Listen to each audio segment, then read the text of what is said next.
ዛሬ በብዙዎቻችን ዘንድ ጥያቄ የሚነሳበትን እና በትዳር ውስጥ ትልቅ ቦታ የሚሰጠውን የንብረት ጉዳይ እናያለን። ብዙ ጊዜ ከጋብቻ በፊት የነበረኝ ንብረት ከጋብቻ በኋላስ ምን ይሆናል የሚለው ጥያቄ ያሳስበናል። ዛሬ የኢትዮጵያ የቤተሰብ ሕግ መሰረት አድርገን የግል ንብረታችሁ ወደ ጋራ ሲቀየር እንዴት ማስቀጠል እንደምንችል 5 ነጥቦችን እናያለን። መጀመሪያ ማወቅ ያለብን ተጋቢዎች በራሳቸው ስምምነት ወይም የጋብቻ ውል የንብረት ግንኙነታቸውን መወሰን ይችላሉ።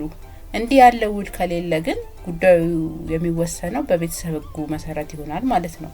ከጋብቻ በፊት ያፈራነው ንብረት በሙሉ የግላችን ነው። ነገር ግን ጥቂት ጥንቃቄ ካልተደረገ በስተቀር በትዳር ውስጥ በሂደት ወደ ጋራ ሊቀየር ይችላል። ይህ እንዳይሆን ምን ማድረግ አለብን የሚለውን እናያለን። አንዱ ተጋቢ ከጋብቻ በኋላ የግል ሀብቱን ቢሸጥ ወይም ቢለውጥ ያ ያገኘው አዲስ ንብረት የግል ሀብት ይሆናል። የግል ሀብት ይሆናል? አዎ ይሆናል ነው። ነገር ግን አንድ ትልቅ ቅድመ ሁኔታ አለ። በሕጉ መሰረት በቤተሰብ ሕጉ አንቀጽ 58 ንዑስ ቁጥር 2 መሰረት የግል ንብረት ተሽጦ ሌላ ንብረት ሲገዛ ያ አዲስ ንብረት የግል ይባልልኝ ተብሎ ለፍርድ ቤት ማመልከትና መጽደቅ አለበት። ይህ ካልሆነ ግን ሕጉ እንደ ጋራ ንብረት ይቆጥረዋል ማለት ነው። ብዙ ጊዜ ሰዎች የሚሳሳቱበት ሁኔታ ነው ማለት ነው። ስለዚህ የነበረንን የግል ንብረት ሸጠን ሌላ ንብረት ሲገዛ ያ የተገዛው ለምሳሌ ቤት ከጋብቻ በፊት ቤት ኖሮን ያንን ቤት ሸጠን በተሸጠው ገንዘብ መኪና ብንገዛ ያ መኪና የጋራ ንብረት ነው የሚሆነው።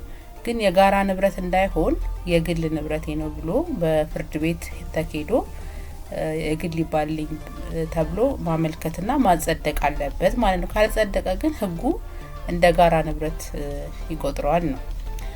ሌላው ውርስና ስጦታን በተመለከተ ግን በትዳር መሀል በውርስ ወይም በስጦታ የተገኘ ንብረት በማናቸውም ሁኔታ የግል ንብረት ሆኖ ይቆያል። እዚህ ጋር የውርስና ስጦታን በተመለከተ የግል ይባልልኝም ተብሎ ሊጸድቅ አይገባም ማለት ነው።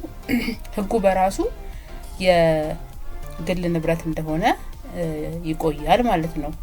ያው በውርስና በስጦታ ግን መገኘቱን ማስረጃ መያዝ ለጥንቃቄ ይረዳል ማለት ነው። ባጭሩ የግል ንብረታችን በለውጥም ሆነ በሽያጭ ወደ ሌላ ቢቀየር የግልነቱን ለማስጠበቅ የሕግ ሂደቱን መከተል አስፈላጊ ነው። ማስመዝገብ፣ ማጸደቅ ፍርድ ቤት አስፈላጊ ነው ማለት ነው። ይህን ካላደረግን ግን በትዳር ውስጥ የሚፈራ ማናቸውም ሀብት የጋራ የመሆን እድሉ በጣም ሰፊ ነው ማለት ነው። የዛሬው መረጃ ይህ ነበረ።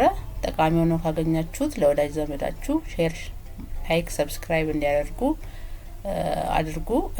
ለተጨማሪ የሕግ መረጃዎች ደግሞ ቻናሉን ሰብስክራይብ ያድርጉ። በቀጣይ ቪዲዮ እስከምንገናኝ ሰላም ቆዩ።